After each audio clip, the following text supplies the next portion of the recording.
All right, let's talk about the Miami Dolphins. They're interviewing 49ers offensive coordinator Mike McDaniel on Friday. Second interview for him, then Kellen Moore on Saturday, amidst the league opening up an investigation into possibly throwing games. So what's the latest on the Dolphins as they're forced to multitask here with their head coach and other issues? Yeah, you mentioned it, right? It's Mike McDaniel, offensive coordinator of the Niners, who's interviewing maybe even right now with the Miami Dolphins, and that'll go throughout the day. And then Kellen Moore, offensive coordinator of the Cowboys, tomorrow. I would anticipate the Dolphins would like to have a decision made on Saturday night, whether all the I's are dotted and T's crossed on the contract for one of these two men to be determined.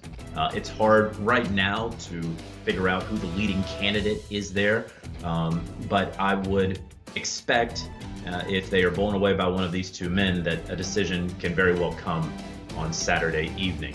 I'll tell you this, both guys need to be asking as many questions, if not more, of the Miami Dolphins. The Miami Dolphins are asking of them in this second round of interviews based off of the information that Brian Flores and his lawsuit is alleging. Very serious allegations that could really disrupt a football operation in terms of ownership, in terms of draft picks and resources. So those, I would have to imagine, while they are certainly being interviewed, they're in really good situations. Mike McDaniel was just the offensive coordinator of an NFC title team. Kellen Moore is going to have his pick of a head coaching opportunity. If it's not this year, it will certainly probably be next year, maybe even the Dallas Cowboys. And so neither one of these men should feel it necessary to jump at a Miami Dolphins situation that they may realize isn't as good as it may have been a week ago.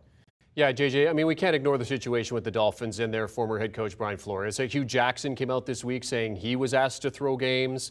Commanders owner Dan Snyder is facing more misconduct allegations. That's on top of the accusations in the lawsuit involving racism by Flores. JJ, what is the latest fallout from all of this stuff that came out this week? I can tell you the NFL is not pleased that in a few days they're going to have a Super Bowl, right? 8 or 9 days.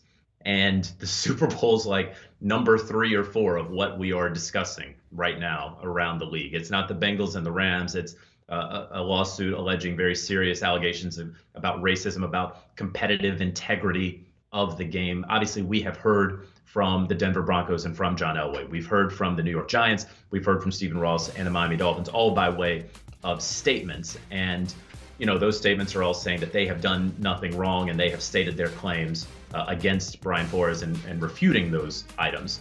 But still, this is what we're talking about in the lead up, in the build up to the Super Bowl. Roger Goodell has his annual Super Bowl press conference in the middle of next week. There's going to be plenty of questions about Flores, about those teams involved in the lawsuit as defendants. There's going to be plenty of questions about the new findings here that were just uncovered by the House Oversight Committee on the Washington football team, and that Dan Snyder apparently has the ability to veto whether the report is ultimately going to be released. It wasn't that long ago we were all under the assumption that there was no written report. Now there is one, and Dan Snyder has the control over it if it ultimately gets released. So a number of questions and issues surrounding the NFL as you head into a Super Bowl, usually a joyous, a ceremonious time, not really where the league wants to be as it stands right now. Yeah, it could be an historic Super Bowl week in terms of the NFL, and not in a good way. He's senior NFL insider Jonathan Jones, latest NFL Insider column up for your reading pleasure over on CBSSports.com. Thanks, JJ. And just a reminder, there is this game next week.